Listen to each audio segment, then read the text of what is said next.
Bonjour, ravi de vous retrouver en cette journée du mardi 2 août pour vous parler de la prochaine pleine lune qui aura lieu le 12 août à 3h35. Alors là, évidemment, c'est l'heure pour Paris que vous avez là. Donc nous aurons une pleine lune qui se fera dans le signe du Verseau. Voilà, à 19 degrés. Alors comme je vous l'ai déjà expliqué, la pleine lune, c'est lorsqu'il y a un alignement Soleil, Terre et Lune, et que la Lune est à son plein puisqu'elle prend la lumière du Soleil. Alors, on voit quand même d'emblée déjà que cette pleine lune, comme vous le voyez, elle est au carré des nœuds lunaires. Tout de suite d'emblée, vous voyez un peu une pleine lune déjà qui forme ce qu'on appelle un carré cruciforme, carré avec la croix à l'intérieur, un peu comme les fameuses vis cruciformes, vous savez.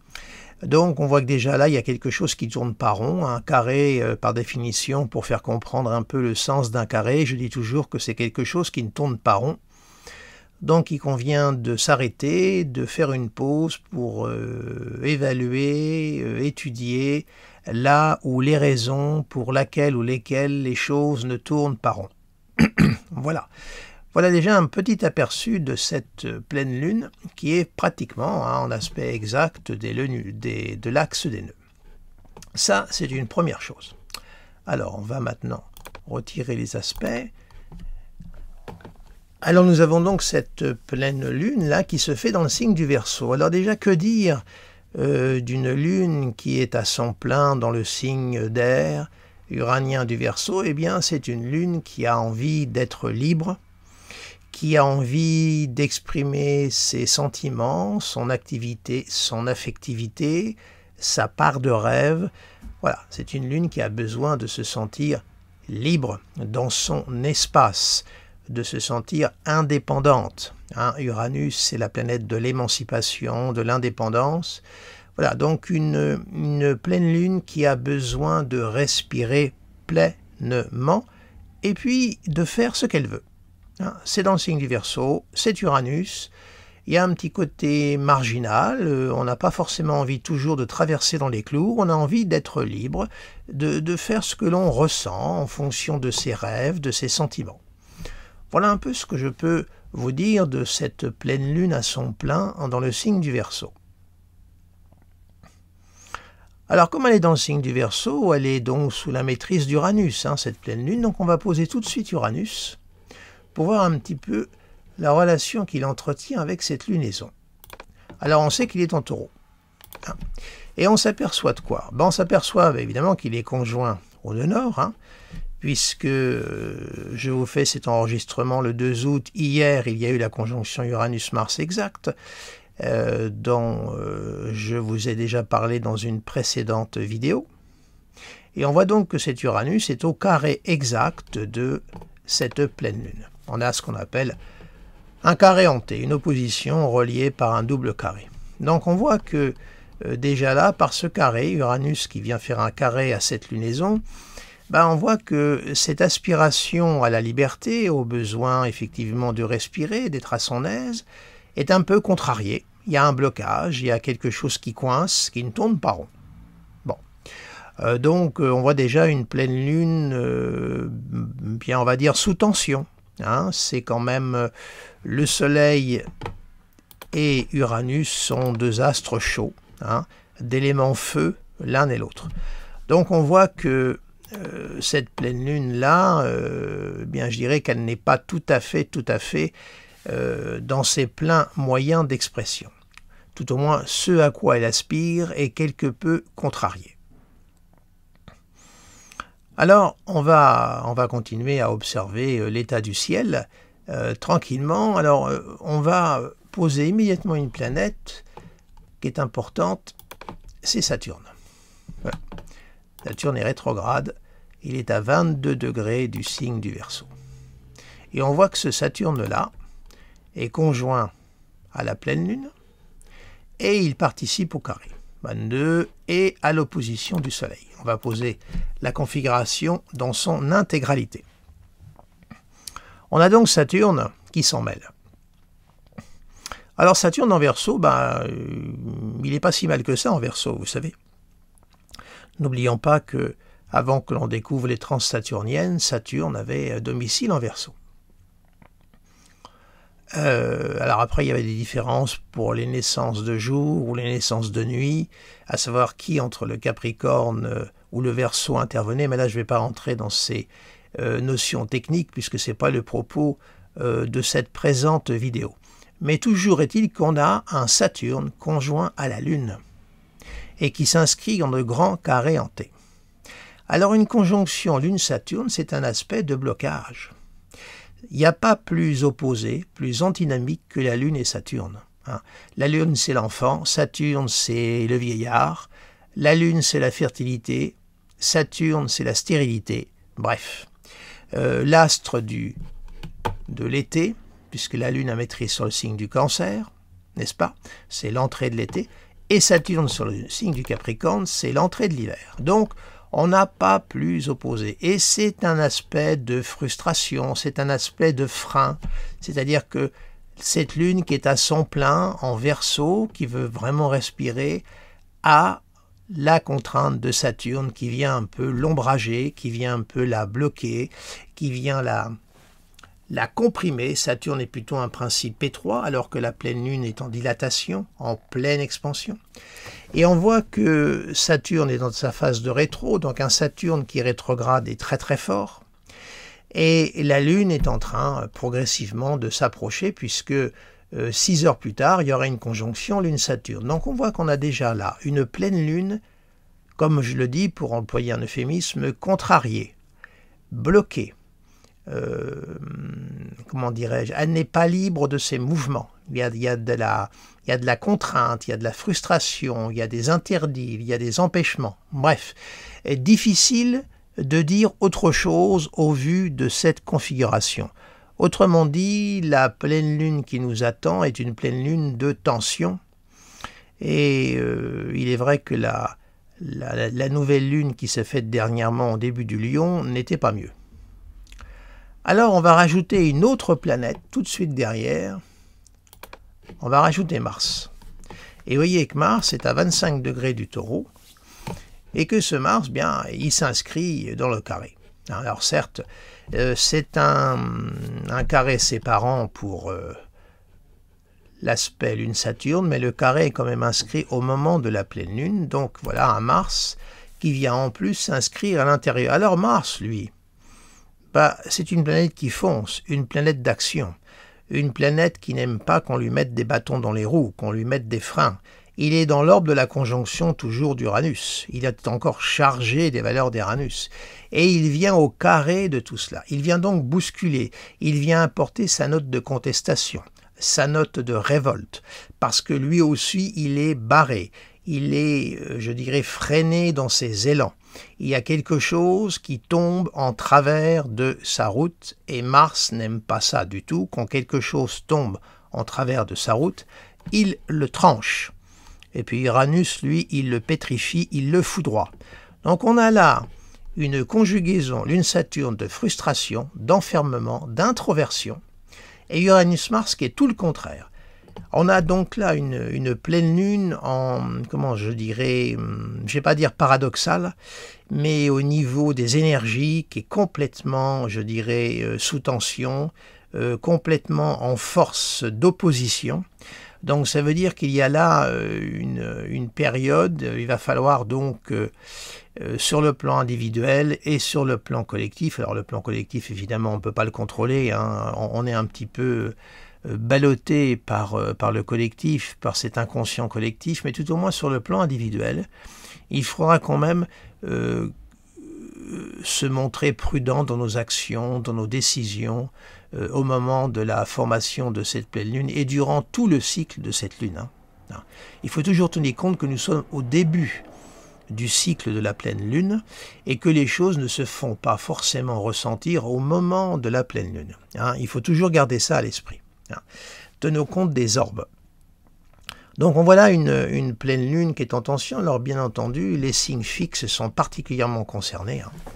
Alors on voit évidemment Verseau, Lion, Taureau, et le Scorpion, lui qui croit échapper à tout ça, mais il prend tout ça par opposition et carré. Hein. Bon. Et en particulier, si vous avez des planètes situées dans ces degrés-là, hein, dans les 15, 16, 17, 18, 19 degrés, 20 degrés, elles vont être particulièrement impliquées par cette lunaison. Donc, comme je vous le dis à chaque vidéo, voyez les planètes concernées, les maisons concernées, vous aurez une idée de là où les choses peuvent se déclencher. Donc, on voit là une pleine lune à la fois retenue et en même temps explosive. Retenue par sa conjonction Lune-Saturne et explosive par la conjonction Uranus-Mars. Alors certes, ça se passe en Taureau, mais ça vient justement bousculer l'inertie du Taureau. N'oublions pas que le Taureau, c'est le signe de Vénus, c'est la sensualité, c'est quand même le côté très épicurien. Hein, le Taureau, c'est l'oralité satisfaite, comme on dit, avec Vénus. Uranus est à l'intérieur et Mars qui marque le désir. Alors évidemment, si le désir est contrarié, si on vient nous empêcher de vivre nos désirs, nos envies, ben évidemment, ça risque de faire des étincelles, Uranus-Mars. Hein. Et on voit qu'il y a quand même une tendance à aller vers cette énergie Uranus-Mars, puisque c'est conjoint au nœud nord.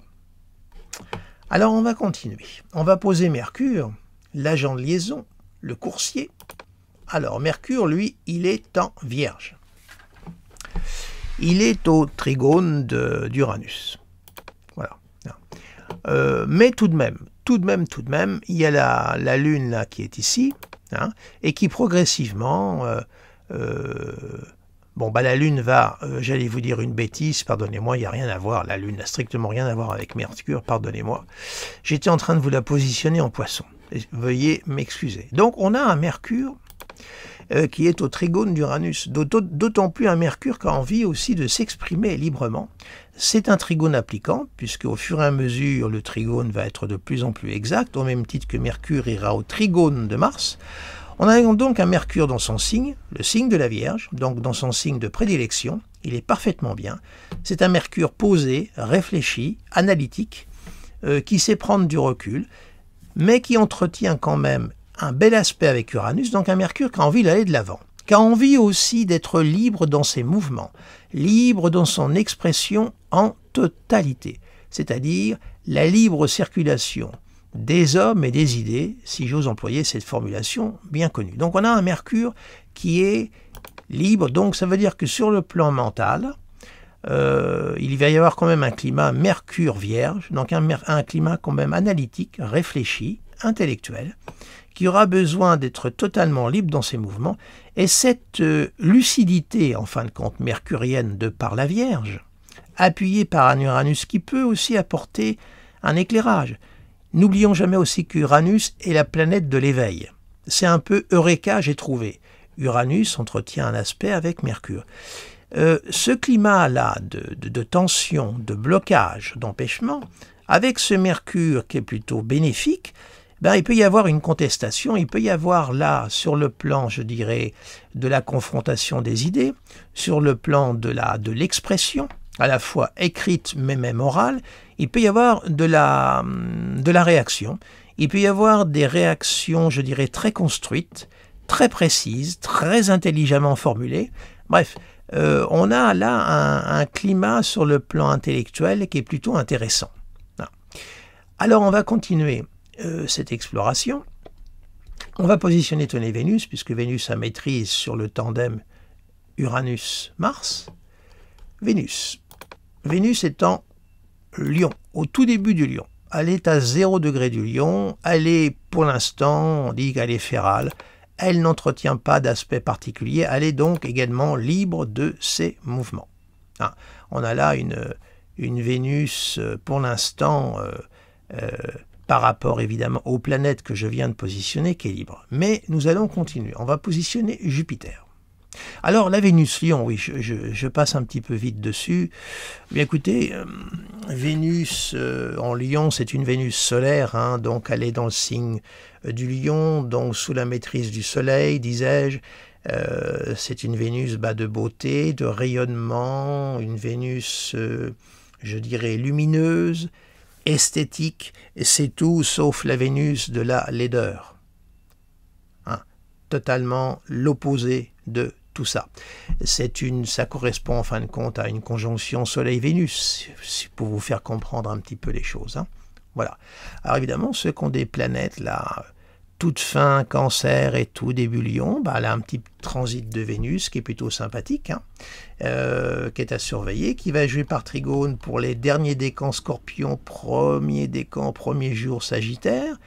La même chose pour les toutes fins Poissons, tout début Bélier, ça va jouer par trigone.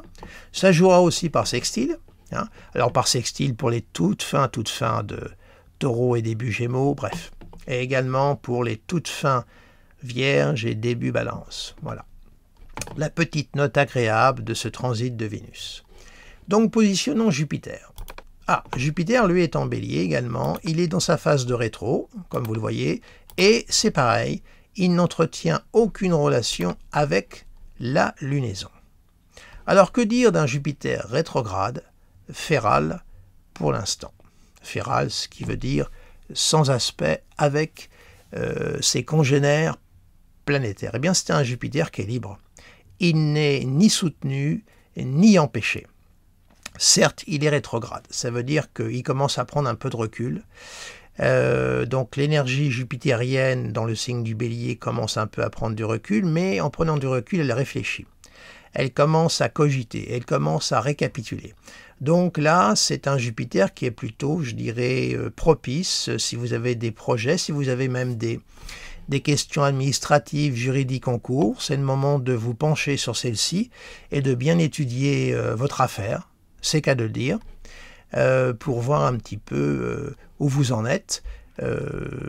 Ça peut, je dirais, être comment dirais-je, un transit plutôt constructif. Par contre, ce n'est peut-être pas encore le moment de prendre des décisions. Patientez un petit peu. Alors, nous allons positionner maintenant Neptune. Alors, Neptune, lui, est évidemment dans le signe du Poisson, hein, comme vous le savez, depuis un moment. Trigone dissocié à Vénus, c'est un trigone séparant, puisque Vénus va avancer de plus en plus, il va donc se défaire du trigone. Il y a un sextile à Mars, par contre, qui est exact. Neptune sextile Mars. Bon.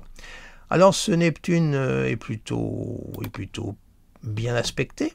Hein, il est plutôt nourri par Vénus et par Mars. Alors, évidemment, Neptune, c'est pas vraiment une planète de matérialisation. Hein.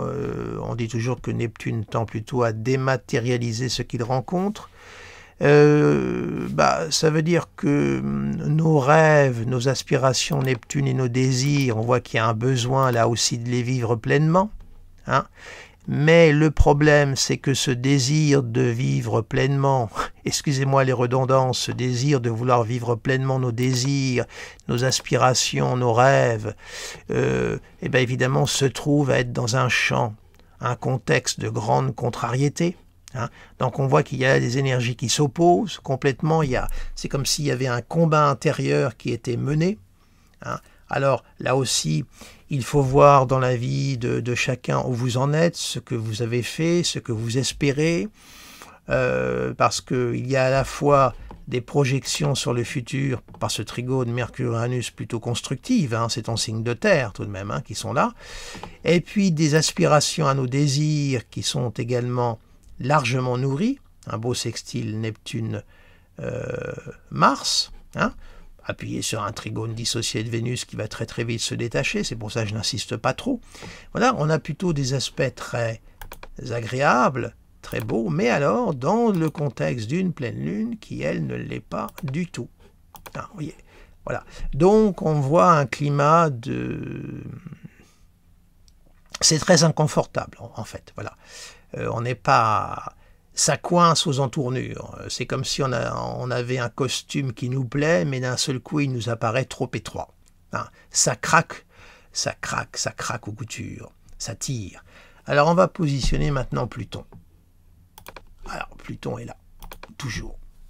Alors, l'opposition à Vénus va se défaire très très vite, donc je ne vous en parle pas. Pluton, lui, est au trigone de Mars. sextile Neptune, sesquicarré Mercure. Voilà. Exactement la position de ce Pluton. Donc on voit un Pluton qui est plutôt en distribution d'énergie à la fois, on va dire, bon, constructive et d'énergie un petit peu plus compliquée. Bon, cette opposition Vénus-Pluton va se défaire très rapidement, je ne vais pas insister dessus. Bon, le sesquicarré aussi va se défaire progressivement. Bon, on a un Pluton là qui ne nous dérange pas trop pour cette pleine lune. Alors, maintenant, alors évidemment, si je rajoute les nœuds lunaires, vous voyez, le côté cruciforme des nœuds lunaires est quand même très très important. Vous voyez, il vient encore davantage alourdir la tendance comment dirais-je, à la contrariété de nos aspirations et de nos rêves. Il n'y a rien à faire, on va revirer ça, voilà. Et on voit globalement que nous avons là un ciel quand même tout en tension. Partant du fait que la Lune, je dirais à peu près, il y a 7 degrés d'orbe, vous voyez, il y a 7 degrés d'orbe entre la Lune et Saturne, sachant que la Lune avance de 1 degré toutes les 2 heures, ça vous donne une idée à peu près. Ça veut dire que la Lune sera conjointe à Saturne 14 heures plus tard. Donc on voit là une accentuation d'un climat. Alors attention, évidemment, pour toutes les questions d'ordre affectif, tout ce qui est lié aux sentiments, ça peut être aussi des soucis d'ordre familiaux, après tout dépend de votre situation. Bref, on a là une lune conjointe à Saturne. Donc on voit que bon, c'est Soleil, Saturne, c'est plutôt les configurations du père et du patriarcat, mais ça concerne la sphère aussi affective et familiale. Ça peut toucher aussi la vie tout simplement sentimentale, puisqu'on a quand même cette Vénus qui est opposée à Pluton au moment de la pleine lune. Voyez, donc les 2 planètes de la vie affective sont quand même conjoints, l'une à Saturne, l'autre à Pluton. Ce ne sont pas forcément des planètes de lumière. Donc ce que je veux dire, c'est que durant cette période-là,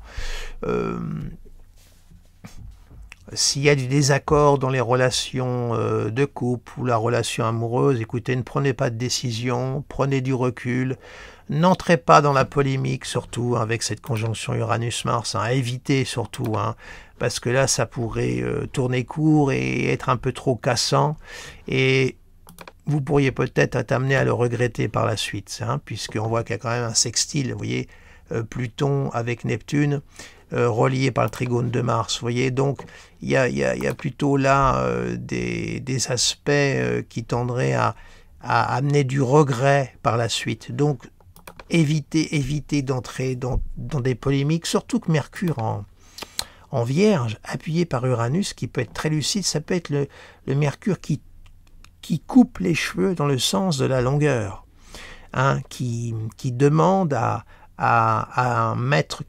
jouer carte sur table, voyez-vous. Donc attention là aussi à cet aspect très positif, mais comme il faut tenir toujours compte de l'intégralité des énergies qu'exprime un thème, faites attention de ne pas tomber dans ce côté ergoteur de la Mercure Vierge qui peut bien tétiller et devenir bien énervante, sur la durée. Surtout qu'il y a quand même un sesquicarré avec Pluton. Donc, faites attention sur ce plan-là. Que vous dire de plus? Alors, quels sont les éléments qui pourraient, nous permettre de vivre au mieux cette pleine lune? Écoutez, là, moi, je vais vous dire franchement, d'après ce que je vois, j'ai envie de vous propulser vers Neptune. Voilà. Parce que, franchement, c'est la porte de sortie, là. C'est l'évasion. Ce qui nous permet d'échapper à la pesanteur terrestre par cette conjonction Uranus-Mars qui nous ramène vraiment à terre. Là, on a les 2 pieds sur le sol. Il faudrait plutôt jouer le côté de Neptune. Alors Neptune, c'est pas la vie réelle, s'entend, c'est la vie la vie psychique, c'est l'expression du sensible, des émotions, c'est l'inspiration, c'est la vie spirituelle, c'est aussi l'amour de la nature, vous voyez, bref, tout ce qui nous fait du bien et tout ce qui nous relie les uns aux autres. Hein. Neptune, n'oubliez pas que c'est le lien quand même, hein. C'est ce qui nous rattache encore à notre dimension humaine. Alors on a intérêt à plutôt miser vers Neptune, indéniablement. Hein. Je vois pas d'autres possibilités de se raccrocher dans cette lunaison, hein, vous voyez. Même Mars, vous voyez, qui fait trigone à Pluton, est relié à Neptune, vous voyez. Hein. Mars, là, qui est au carré de cette lunaison, la porte de sortie, c'est avec Neptune ou avec Pluton. Deux planètes, quand même, de vie intérieure qui sont reliées par un sextile. Là, on est vraiment dans l'introversion. On est vraiment dans l'intériorisation, la vie intérieure. Il faut se raccrocher à ça pour pouvoir vivre au mieux cette lunaison. Hein, alors quand j'ai lunaison, ça commence donc le 12 août jusqu'à la prochaine nouvelle lune, hein, qui va se tenir dans le signe de la Vierge. Donc voilà un petit peu le conseil que je peux vous donner.